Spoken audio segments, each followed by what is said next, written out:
one of those great techniques that is fun to add to your skill set. The first thing that we're going to do is we're going to select a stitch, and we really want to make sure that we get a stitch that goes from the left to the right, that can span our fabric and kind of create a lacy effect or lacy look in between our two pieces of fabric. So we're going to start with stitch number D. We're going to take that stitch selector to D, and because it is green, remember we want to take that, or we need to take that to that SS setting.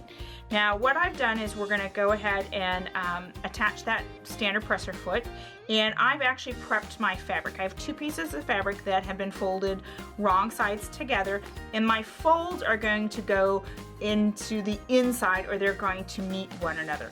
Now when I place these underneath my presser foot, I actually want that space in between, because what's going to happen with a stitch that I selected is it's going to stitch to the right and come across the middle and go back to the left. So it's going back and forth, and each time it goes back and forth into the fabric, I want to make sure that that needle is piercing that fabric edge.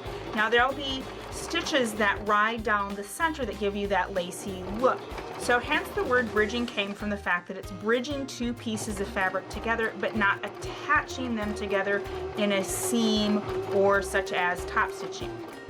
Now oftentimes what you'll see is individuals will put some type of block down the center to keep their fabric from pulling in, something that they have like a guide or a ridge. I have used rows of tape, sticky tape. You can use things like moleskin, that works great. Coffee stirrers work great. Or after a period of time, you just get used to where you need to hold those pieces of fabric. Now when I do this, because you do notice that backwards and forward motion, I do keep my other hand, my left hand, behind the presser foot to keep that fabric from kind of pulling forward, and I keep my right hand keeping those two pieces of fabric separate so that they aren't pushed together or joined together. So we'll just sew to the end.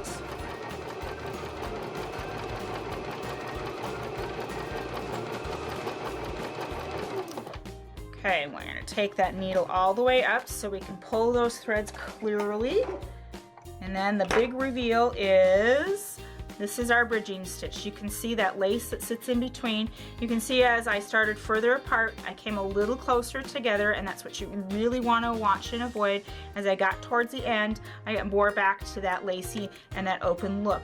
And this is a great technique for garments. It's a great technique for kids' clothes. I have used it a lot in home dec for pillows.